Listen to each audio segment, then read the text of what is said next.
ሰላማችሁ ይብዛ። እስከ መጨረሻው አብራችሁን ካላችሁ በተቀጠረች በ3 ሳምንቷ ሰርቃ ስለጠፋችሁ የቤት ሰራተኛ፣ 41 ኪሎ ስለቀነሰው መኪናውን ስለሸጠው አርቲስት፣ በሚገርም ፍጥነት ቤት እየገነባ ስላለው ሪል ስቴት፣ ትራምፕ ለኢራን ከፍተኛ ማስጠንቀቂያ ስለመስጠታቸው፣ በኢቦላ ምክንያት ስለታወጀው አስቸኳይ ጊዜ አዋጅና ሌሎችንም እነግራችኋለሁ። ማሂ ፖስት ነው። አብራችሁን ቆዩ።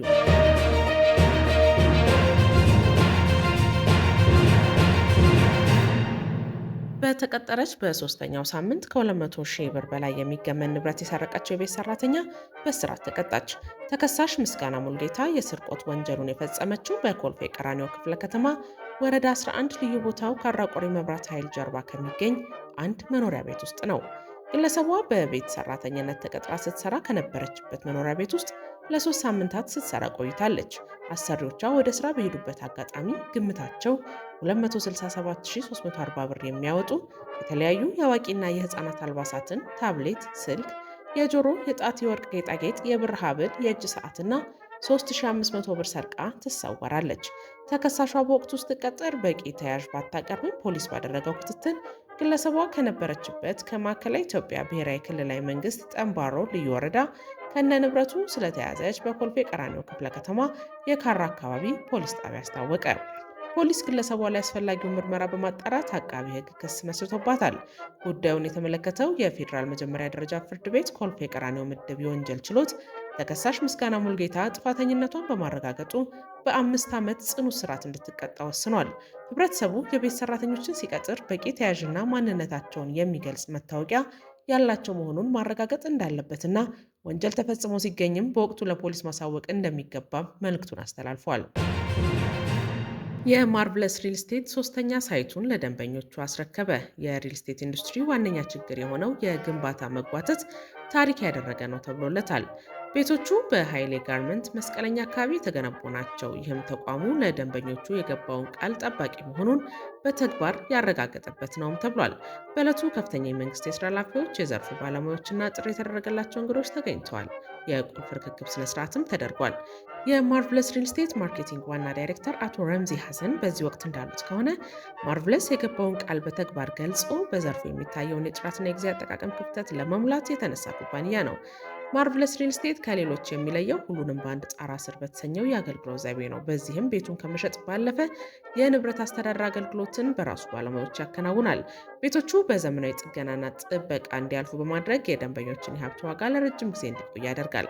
ቤቶች በገዢዎች ምርጫ በከፊል ወይም ደግሞ ሙሉ ለሙሉ ፈርኒሽድ ተደርገው ተጠናቀው የቀረቡ፣ ዘመናዊነትን ከጥራት ጋር አዋህደው የያዙ ስለመሆናቸው ሰምተናል። ፕሮጀክቶቹ ኃይሌ ጋርመንት አካባቢ እንደሆኑ የተደረገበት በርካታ ምክንያት አለ ይላሉ ዳይሬክተሩ።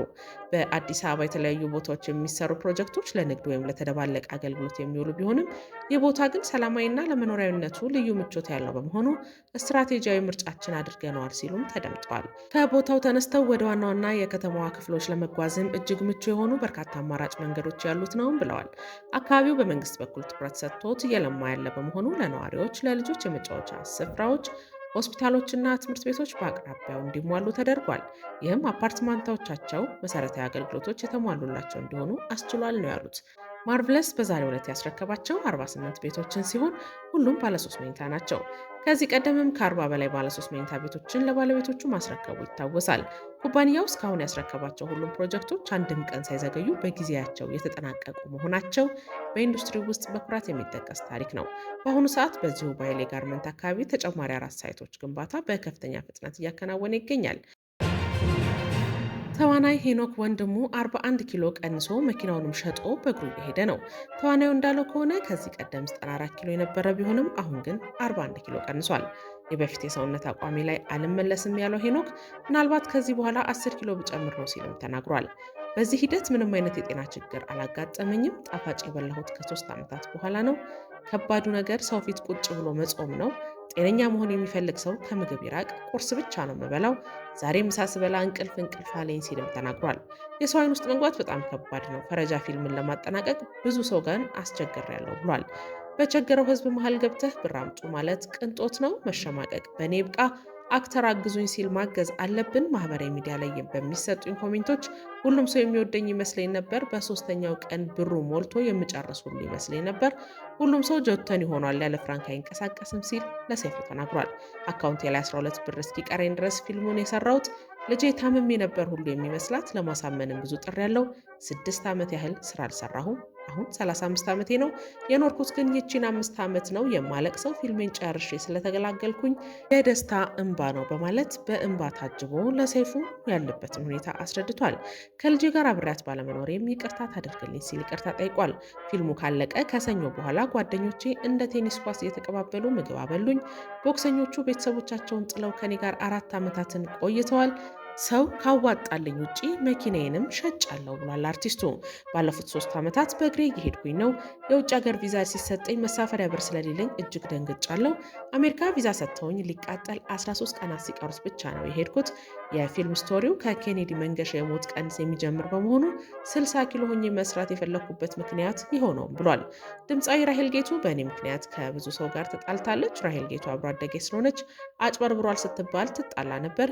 የፊልም ዳይሬክተሯ ቅድስት ይልማ በቀን 12,000 ብር የሚከራይ ካሜራ 3 ወር በነጻ ሰራበት ብላ ሰጥታኛለች። እስካሁን ሰራሁበት ብዬ የምኮራበት ፊልም ፈረጃ ነው ብሏል። ስለ እምነቱ ሲጠየቅም እኔ እምነቴን አልቀየርኩም፣ ኦርቶዶክስ ነኝ። ወደ እምነቴ መጠጋት ብቻ ነው የከበደኝ ብሏል። ፈረጃ ፊልም ከ2 ወራት በኋላ ለእይታ ይበቃል። በማኒፋክቸሪንግ ዘርፍ ባለፉት 10 ወራት ከ374 ሚሊዮን የአሜሪካን ዶላር በላይ ገቢ ተገኘ። ገቢው የተገኘው ወደ ውጭ ከተላኩ ምርቶች መሆኑን የኢንዱስትሪ ሚኒስቴር አስታውቋል። የተገለጸው ሚኒስቴሩ የእድገትና ተወዳዳሪነት ዘርፍ የ10 ወራት የዕቅድ አፈጻጸምን በገመገመበት ወቅት ነው። ባለፉት 10 ወራት ውስጥ 143541 ቶን የአምራች ኢንዱስትሪ ምርቶች ወደ ውጭ በመላክ 341.1 ሚሊዮን የአሜሪካን ዶላር የውጭ ምንዛሪ ገቢ ተገኝቷል። አፈጻጸሙ ካለፈው ዓመት ተመሳሳይ ወቅት ጋር ሲነጻጸር የ47 በመቶ እድገትን አሳይቷል። ትራምፕ ኢራንን አስጠነቀቁ። ጊዜው እያለቀ ነው፣ ፈጥናችሁ ተንቀሳቀሱ እንጂ ማለታቸው ተሰምቷል። የአሜሪካው ፕሬዝዳንት ዶናልድ ትራምፕ ለቴህራን መሪዎች ጊዜው እያለቀ ነው ሲሉ ጠንካራ ማስጠንቀቂያ የሰጡ ሲሆን በአስቸኳይ እርምጃ ካልወሰዱ አስከፊ መዘዝ እንደሚጠብቃቸውም ዝተዋል። ትራምፕ በትሩዝ ሶሻል ገጻቸው ባስተላለፉት መልእክት ለኢራን ሰዓቱ እየቆጠረ ነው፣ ፈጥነው ቢንቀሳቀሱ ይሻላል፣ ካልሆነ ግን ከነሱ ምንም የሚተርፍ ነገር አይኖርም፣ አሁን ጊዜው ወሳኝ ነው በማለት አስታውቀዋል። ፕሬዝዳንቱ ከፈረንሳይ መገናኛ ብዙሃን ጋር ባደረጉት ቆይታ ቴህራን ከአሜሪካን ጋር የሰላም ስምምነት ላይ መድረስ ካልቻለች በጣም መጥፎ ጊዜ እንደሚገጥማት ዝተዋል። ካልተስማሙ በጣም መጥፎ ጊዜ ያሳልፋሉ፣ ስምምነቱ ቢደረግ ይሻላቸዋል ያሉት ትራምፕ ከጀርባቸው ማዕበል የበዛበት ባህርና የአሜሪካን ባህር ኃይል አድሚራል የሚታይበት እንዲሁም ከማዕበሉ በፊት ጸጥታ ነበር የሚል ጽሑፍ ያለበት በኤአይ የተሰራ ምስልንም አጋርተዋል። ይህ የትራምፕ ማስጠንቀቂያ የመጣው እሁድ ዕለት ከእስራኤሉ ጠቅላይ ሚኒስትር ቤንያሚን ኔታንያሁ ጋር በስልክ ስለ ኢራን ጉዳይ ከተወያዩ በኋላ መሆኑን የእስራኤል መገናኛ ብዙሃን ዘግበዋል። ውይይቱ የተደረገው ጠቅላይ ሚኒስትር ኔታንያሁ ከካቢኔያቸው ጋር የደህንነት ስብሰባ አካሂደው በነበረበት ወቅት እንደሆነም ተገልጿል። የዓለም ጤና ድርጅት በኢቦላ ቫይረስ ምክንያት ዓለም አቀፍ የጤና አስቸኳይ ጊዜ አዋጅን አውጇል። ድርጅቱ በዲሞክራቲክ ሪፐብሊክ ኮንጎ እና በኡጋንዳ በከፍተኛ ሁኔታ እያገረሸ የመጣውን የኢቦላ ቫይረስ ስርጭት ተከትሎ ወረርሽኙን ይፋዊ የዓለም አቀፍ የሕዝብ ጤና ስጋት አድርጎ አውጇል። የድርጅቱ ዋና ዳይሬክተር ዶክተር ቴድሮስ አድሃኖም በማህበራዊ ትስስር ገጻቸው ባስተላለፉት መረጃ እስካሁን ባለው ጊዜ ውስጥ በቫይረሱ ሳቢያ የ88 ሰዎች ሕይወት አልፏል። 300 ሰዎች ደግሞ በበሽታው ተይዘዋል። ዋና ዳይሬክተሩ አክለውም የኢቦላ ቫይረስ ልክ እንደ ኮቪድ-19 ወረርሽኝ ሁሉ የመቀጣጠልና በከፍተኛ ፍጥነት የመስፋፋት አቅም አለው ብለዋል። በመሆኑም ማህበረሰቡ የከፋ ጉዳት ሳይደርስ በፊት አስቸኳይና ጥብቅ የሆኑ የመከላከል ስራዎች በዓለም አቀፍ ደረጃ እንዲተከበሩ ጥሪ አቅርበዋል። ዩክሬን የዓመቱን ከፍተኛ የድሮን ጥቃት በሞስኮ ላይ ሰነዘረች። ዩክሬን በሞስኮና በሌሎች የሩሲያ ግዛቶች ላይ በፈጸመችው መጠነ ሰፊ የድሮን ጥቃት ቢያንስ 4 ሰዎች መገደላቸው ተገልጿል። በትላንትናው ዕለት በተፈጸመው በዚህ ጥቃት ባለፈው 1 ዓመት ውስጥ በዋናው ከተማ ሞስኮ ላይ ከተሰነዘሩ ጥቃቶች ሁሉ ትልቅ መሆኑ ተነግሯል። የሞስኮ ክልል አስተዳዳሪ እንደገለጹት በኪምኪ ከተማ በመኖሪያ ላይ በደረሰ ጥቃት አንዲት ሴት ስትገደል 2 ሰዎች ሕይወታቸውን ስለማጣታቸው ሮይተርስ ዘግቧል። 4ኛው ሰው የተገደለው በቤልጎሮድ ክልል ውስጥ መሆኑ ታውቋል። በጥቃቱ በርካታ የመኖሪያ ሕንፃዎችና የመሰረተ ልማት ተቋማት ላይ ጉዳት ደርሷል። የሞስኮ ከንቲባ ወደ ዋና ከተማ አቅጣጫ የተተኮሱ 81 ድሮኖች የአየር መከላከያ መመታታቸውን ገልጸዋል። በጥቃቱ 12 ሰዎች የቆሰሉ ሲሆን አብዛኞቹ ጉዳት የደረሰባቸው በሞስኮ የነዳጅ ማጣሪያ ጣቢያ መግቢያ አቅራቢያ ነበር ብለዋል።